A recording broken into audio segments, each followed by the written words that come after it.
What's going on, everybody? KingofDragons 5000 here, coming at you with another figure review. Today we'll be having a look at the McFarlane Toys DC Multiverse Joker on Titan from Batman Arkham Asylum.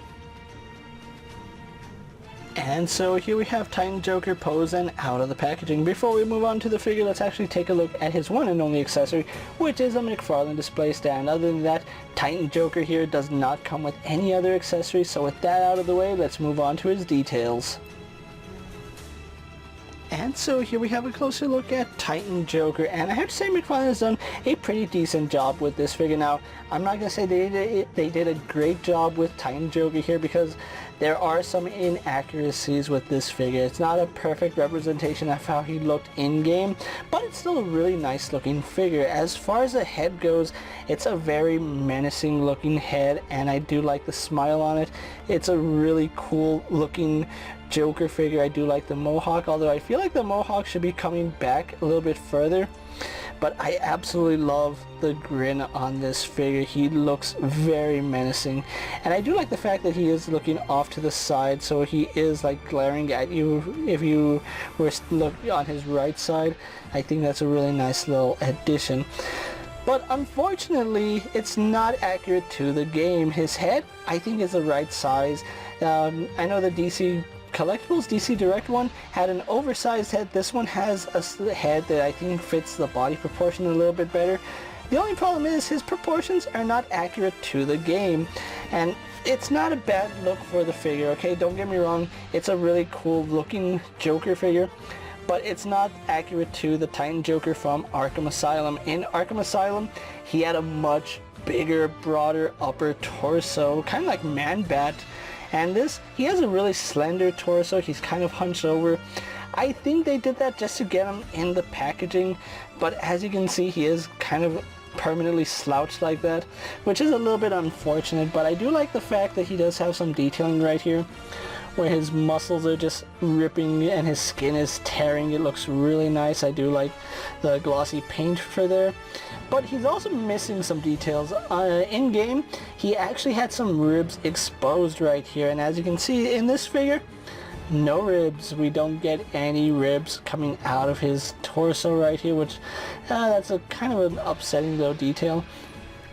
And then unfortunately for the back of the figure, McFarlane took the Hasbro approach and did little to nothing. There is a lot of detailing here where they could have added like some red for the torn skin, some boils. He had boils in the game. I do remember that. Like these, I think, should be boils right here. I know he had 3 up here, which they're not sculpted on, but we do have like this one right here. But yeah, they're missing a lot of detail here on the back. I think they should have just continued the red paint throughout his back instead of the green. I think that would have looked a little bit better. But yeah, this is a Hasbro look where they did a good job on the front part of the figure, not so much on the back.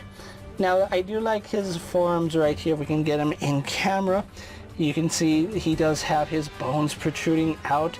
I'm pretty sure transforming into a Titan is very painful. I mean, just look at that. His bones are protruding through his skin. That's so painful and gruesome. Although, I kind of think it's a little bit too, what's the word I'm looking for?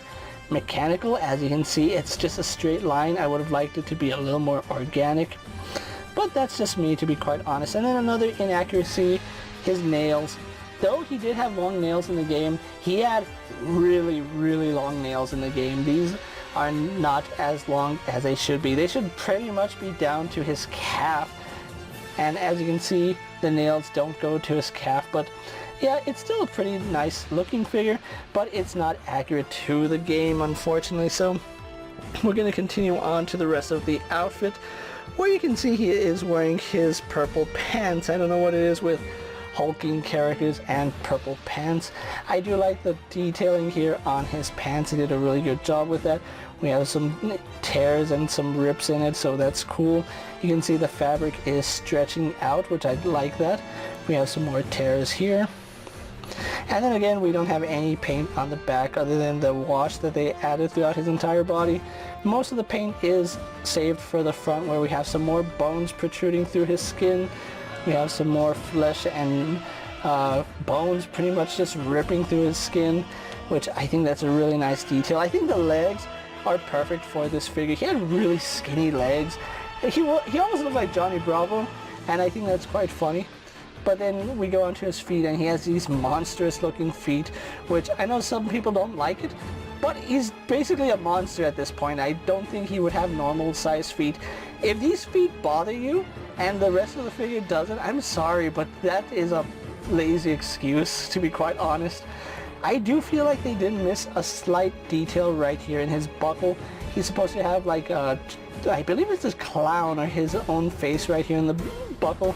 Unfortunately, he does not have it, so yeah, missed opportunity by McFarlane right there. So other than that, it's still a pretty impressive looking figure. So with that out of the way, guys, let's actually get Titan Joker compared to other figures you may have in your collection. And so here we have Titan Joker posed next to a Marvel Legends Cyclops and a DC Multiverse Superman. Here we have Titan Joker posed next to a WWE Elite Scale figure and a Mezco 1/12 Collective Popeye the Sailor Man. Here we have Titan Joker posed next to a Lightning Collection White Ranger and a Star Wars Black Series Mandalorian. And for one final comparison, here we do have Titan Joker posed next to the McFarlane Arkham Asylum Batman and Joker.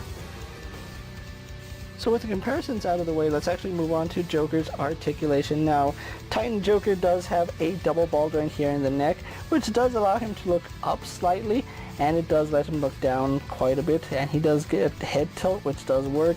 He does turn left and right, although his head is at an angle, so do keep that in mind. We do have a butterfly joint which does pivot forward and back, up and down, so it does give Joker some pretty good range there. Goes all the way around, goes out to the side, no problem, just look at that, really nice range there. Unfortunately, we get no bicep swivel here on Joker, but he does have a double bend here at the elbow, which works really nicely. Then we do have just a swivel and hinge at the wrist, and it works no problem.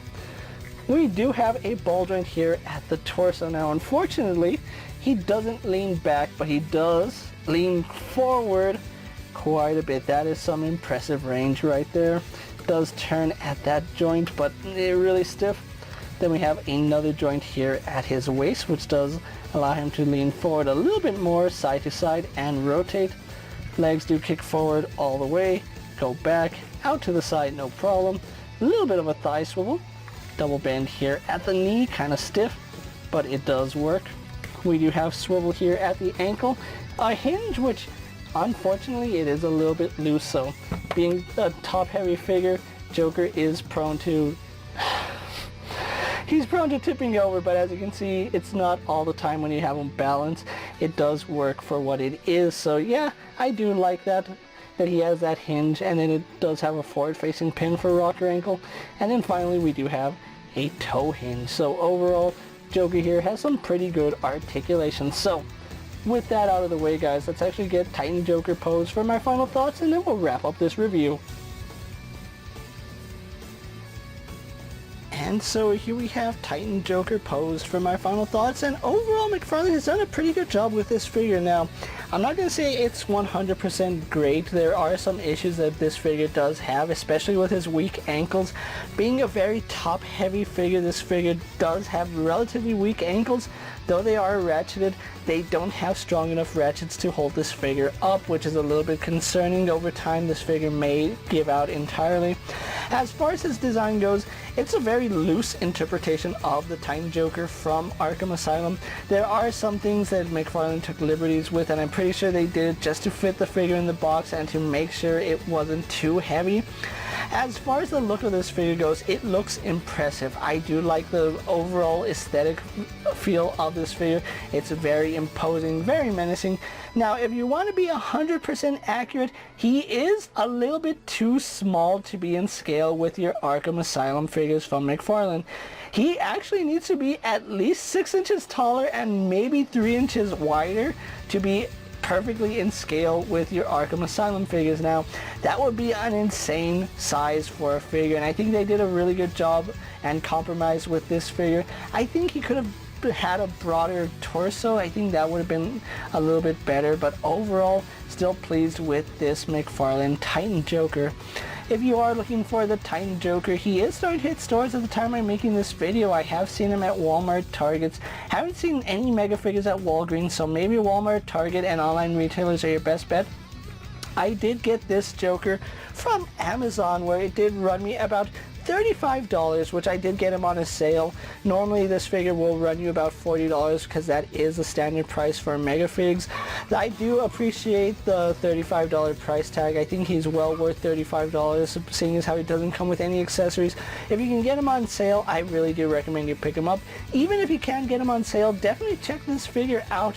If you're a fan of really hulking, menacing Joker figures, this figure is right up your alley.